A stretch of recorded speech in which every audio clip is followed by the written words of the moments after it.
from a collection from my uncle who passed away. What would you do with your cut? Buy more silver.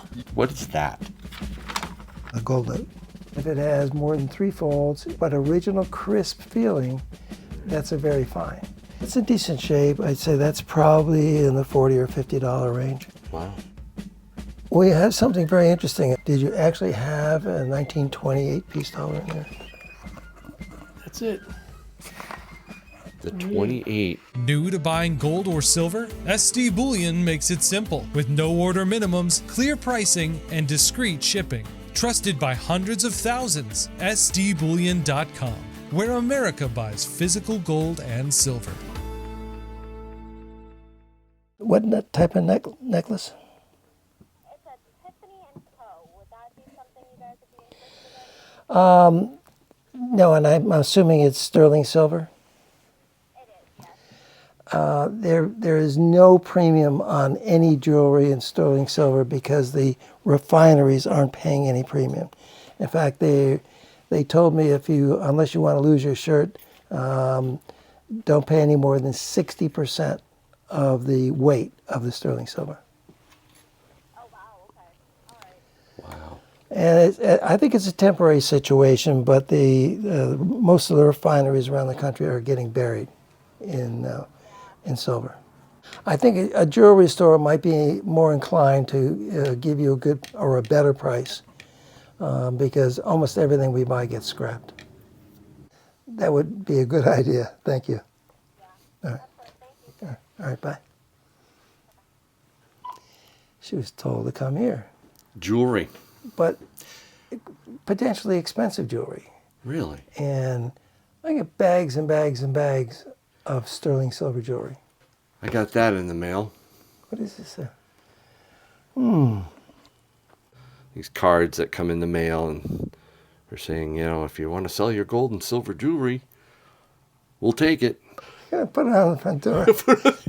Hang it up there so people come in and go, It's really, it's a desperate situation because people are bringing in stuff that has been in the family a long time, and in fact, I have a lot of that myself, and they're not getting anything for it. And I'm not going to mention any names, Okay. but there are other avenues, but I think everybody is up against a wall now when it comes to sterling silver.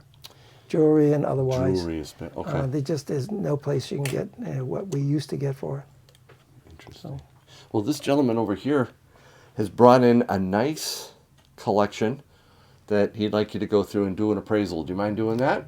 Oh, I thought you just did that. No, I jeez. organized it for you. And I also removed a few things, right, that were clad, not silver or whatever, just regular quarters and pennies. Yeah, we So- don't buy those. What? We don't buy those. I know, right. But I think this other But stuff if you could be have- interesting. If you have a lot of laundry to do, you can take those quarters to a laundromat. That's where they're going. That's where they're going. So where's it from? It's from a collection from my uncle who passed away. And the estate is trying to figure out what it's worth and probably sell it. Yeah. Yeah. So multiple people interested in what we're going to go through here? There's 10 of us. 10. 10 nieces and nephews. Okay. Yeah. And you have a cut of whatever is coming out of 1/10 of it. 1/10, right. What would you do with your cut? Buy more silver. You would buy more. Correct. That's it. Well, okay. Well, maybe, Tim, he can buy some silver from you after we go through this together. Sounds like a great idea. All right. Of course, this will probably be interrupted at least 2 or 3 times by the phone, right? Could very well be. It's a halfpenny under Victoria. It's got a nasty dent in it. I so saw that, yeah. It's probably, as a collectible, probably not worth much. You think these are all dollars? Yeah, those are Morgans in Peace.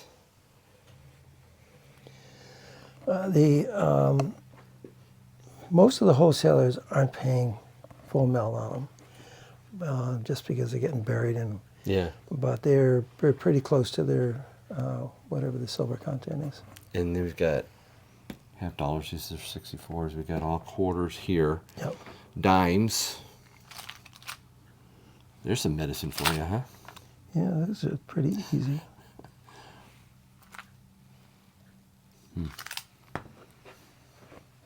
And then foreign coins with some with silver content. Take a look.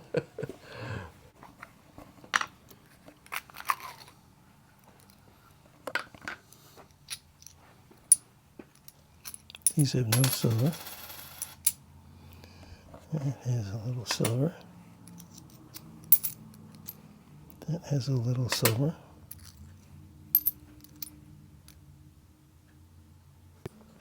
Now 36 Buffalo nickel. They made 120 million of them. Oh, wow. All right, these they may look like silver, but they're not. They're all copper nickel. Yep. That is probably sterling silver. And this is, it's either 500 or 800. All right. This is one piece of gold. The one piece of gold. The one piece.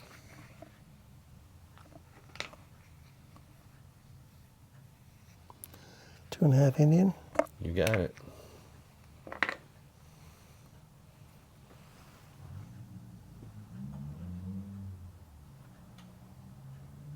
Did you know your uncle had this much? No, No idea. no, I had no clue. I just thought he had quarters and, half dollars, and I didn't know he had the rest of it. Who actually found all of it? My sister. You're not going to believe what I found. I said, well, there you go. What is that?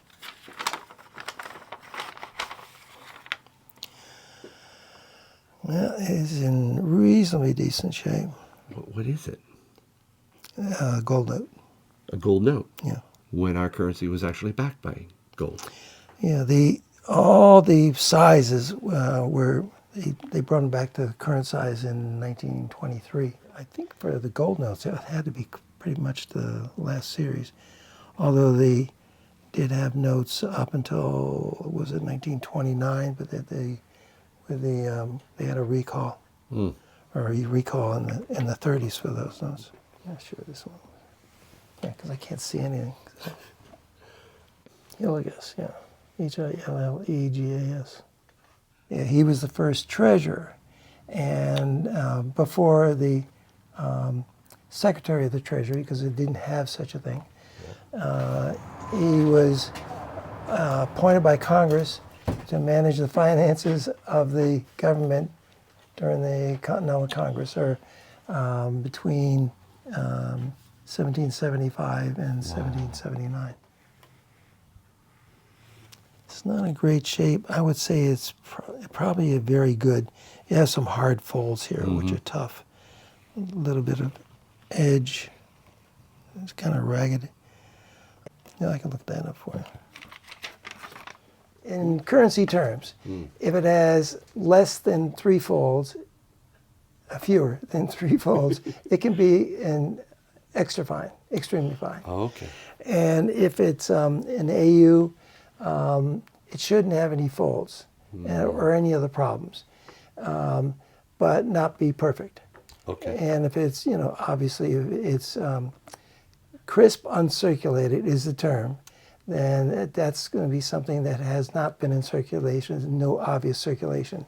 Okay. The problem is that AU category, about uncirculated. Because if you look at it carefully, you might see a fold. If you're using a magnifier, holding up to the light, you might notice a fold. And then if it's noticeable, that would be an XF. And then if it has more than 3 folds, it can be, but original crisp feeling, that's a very fine.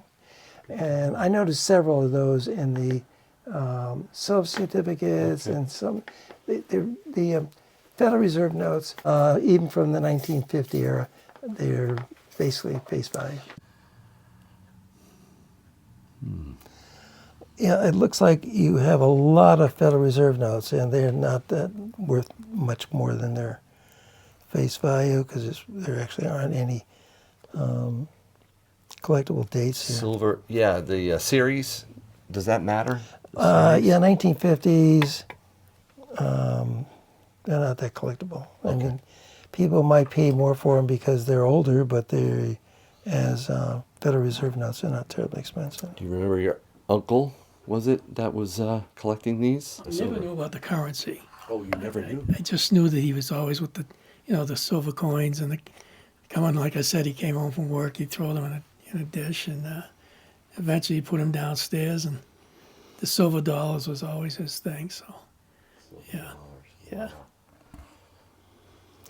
The legal tender notes, which is what these are, if they're very fine, that's a Federal Reserve note that's slipped in there. Okay.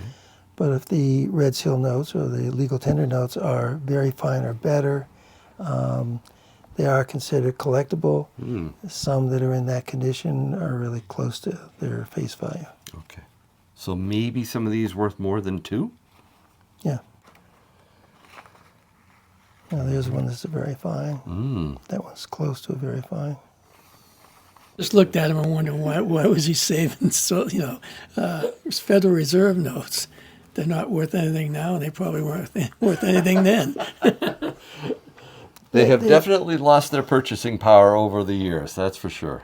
$2 then was a lot more than it is now. It took a lot to get the government to convince people to start using the Federal Reserve notes. And they tried a lot of tricks, but people resisted until they took the others away. He says, are they worth more than face value? That was the question written right on there. And they're really not. In the silver certificates, it looks like you have quite a few that are very fine or better. But then a lot of the nasty ones, and they're going to be worth $1. Would you advise him to maybe separate the really good ones from the not so good? It depends on what you want to do with them. I mean, if you just want to turn them into cash, you would definitely want to separate the nice ones. That's a British crown. I'm sure those were brought from my grandfather when he came from England. That's a Jubilee portrait of Victoria.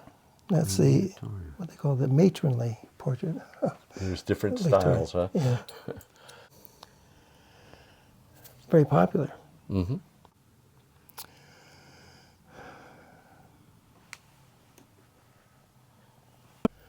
I think this is probably George the First.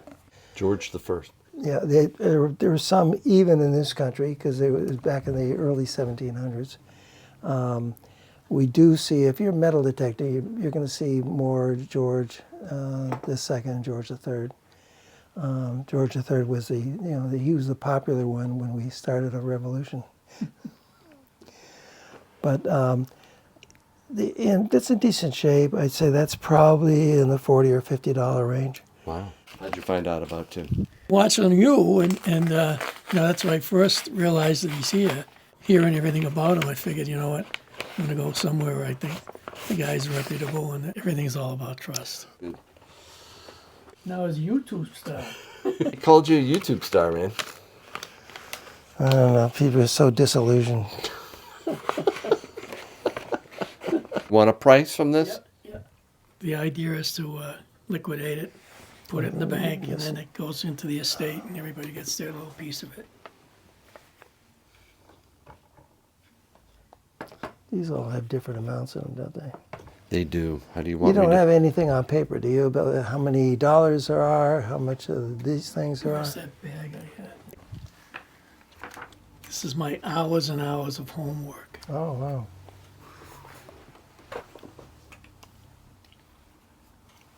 You did put a lot of work into this, didn't you?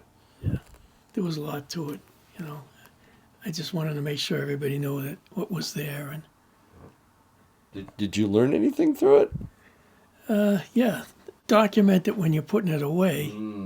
This happens a lot. Heirs end up finding this stuff from their parents or grandparents or uncles or whatnot, and they're like, now what do I do with it? Don't a lot of people come in here, Tim, and say, hey, I got this.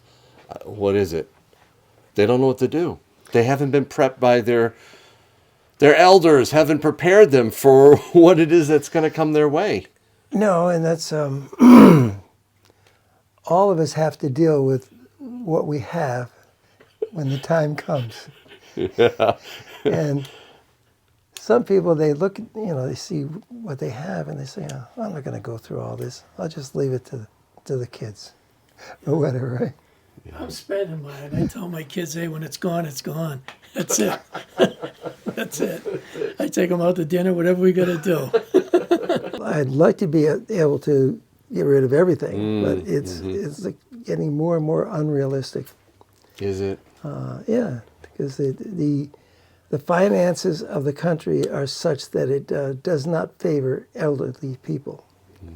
Older people are they're living in difficult times. You plan as best you can, you put all your money away, and it's not enough. And it's always going to be that way. Yeah, you think you got it figured out. And it's You not know, and I enough. just, my dad and mother were on Social Security. They didn't have two nickels to rub together when they retired. And it was tough for them. When I came in here, I didn't make a profit for the first 8 years I was here, because there was no way of doing that. I mean, you have to start a business that is money intensive. Let me put it that way, and you don't have it to start with. You got to somehow figure out how to build a business. And I kind of backed into this business. I never intended to start a coin shop. But I've been a coin collector since I was very young.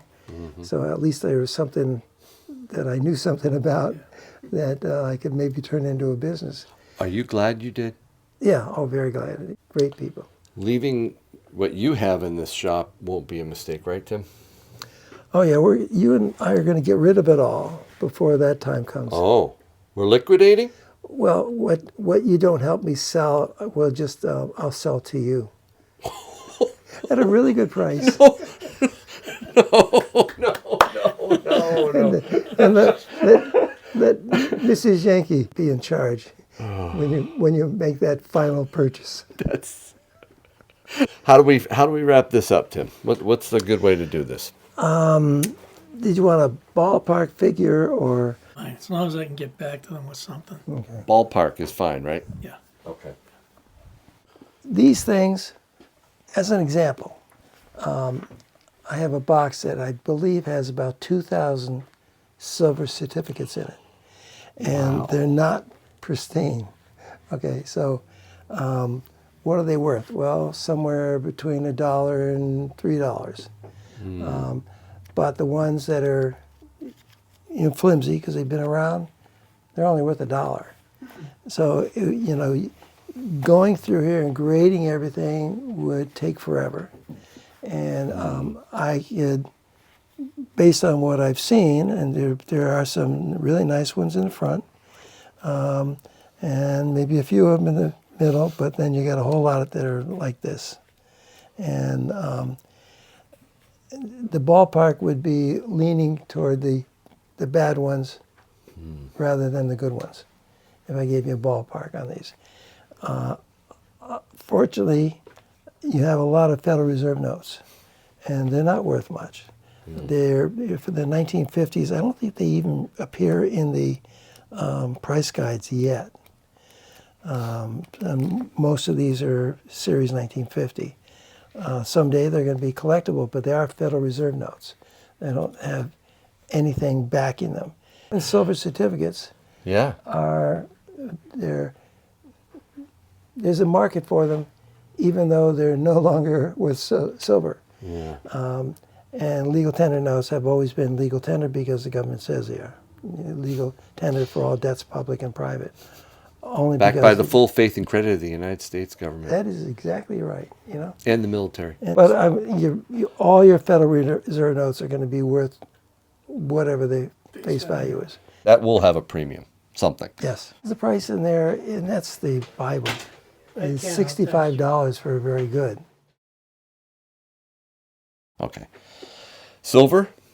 That's easy because the wholesalers are paying pretty much almost the silver content. And I mean that by almost. Let's see what some of these look like.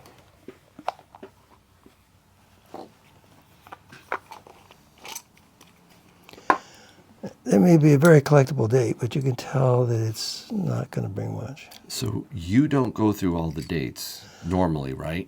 If somebody Well- brought this in without the nice spreadsheet, Okay. would you look at the dates or would you just say, well, how would you handle that? That's a lot of Morgans. And Well, I say, well, how many of these? Well, on this slip it says there are 11 Morgan dollars. Okay. Yep.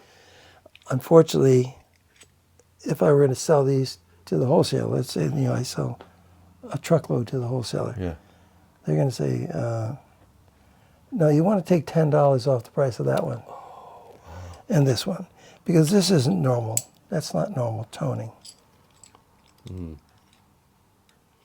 Now, that one's obviously a lot better condition. These two are very far apart in their condition. Yeah, I see. But that's if you want to sell them for a collectible value, you're going to have to look at every one of them. And otherwise, you get essentially a silver content. Because there's no other, you can't spend days looking at every coin like that. But I know what the silver content is. You can look at that spreadsheet and determine if there's anything A of lot of it, rarity, yeah. A right? lot of it's Is there fine. anything that jumps out as being rare and having a higher premium? We have something very interesting. Did you actually have a 1928 peace dollar in there? That's it. The 28.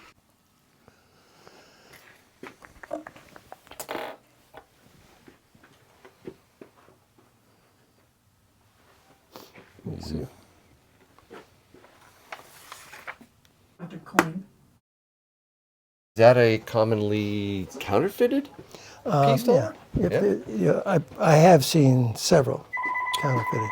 Wow. Tim, what makes that 1928 coin so special? Relatively low mintage when it comes to all the other pieces. Let me give you an example.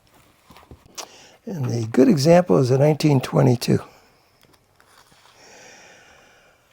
Okay, 1922, the 51,737,000. Okay, in 1928 in Philadelphia, 360,000. Wow. That's the reason. That's a what's it big worth? difference, huh? So what's it worth? Well, the condition is very important to it. I would say in the condition that is, it's probably more than 100 but less than 200. On the back, there's a lot of unusual wear on one side, but most of the devices are pretty easy to see. 28. I was doing math here on this. How much was the what? The gold. About 550. I think the retail price, because when I quote you a price, it's what I would pay for it, and that's 550, because that's above the melt value. The retail price is probably $100 over that, so that would be about 650. Okay. So if you wanted to sell it to somebody, get 650 for it. And I was looking at some of these, like, I think it's very good condition. It does have a scratch on it. So if you send it out for grading, they're going to say XF details, and then they won't grade it. They just say XF details. I think it's close to an AU or about uncirculated, but it does have a couple of scratches like that. But it's a nice looking coin. It was taken out of circulation fairly early, but it's not perfect. Okay. The design is desirable, right? The design is very desirable. They're more the popular. Indian design. I mean, the $5 Indians we just cannot keep in stock, and even though they're a lot more expensive, Really? they're very much preferred. The wholesaler I have makes a market in the pre-33 gold, and so I always thought I'll add to a really nice one that's almost uncirculated or higher, but it's a raw coin, not in a holder, not slab, not certified. And I say, yeah, that one's $750, and people go, "Oh, I was looking online; they're a lot more than that." But don't look at eBay prices. Well, probably won't get back up here till Tuesday because I know you're busy tomorrow. It's crazy. It's always Probably gonna crazy. be crazy, but just hang on to that stuff till Tuesday and then we'll settle up. Sounds good. All right? Thank you. Yeah. Hey, I appreciate it very much for Nice your time. meeting you. Nice meeting you too. Thank you very Yeah, much. we'll see you. Bye bye.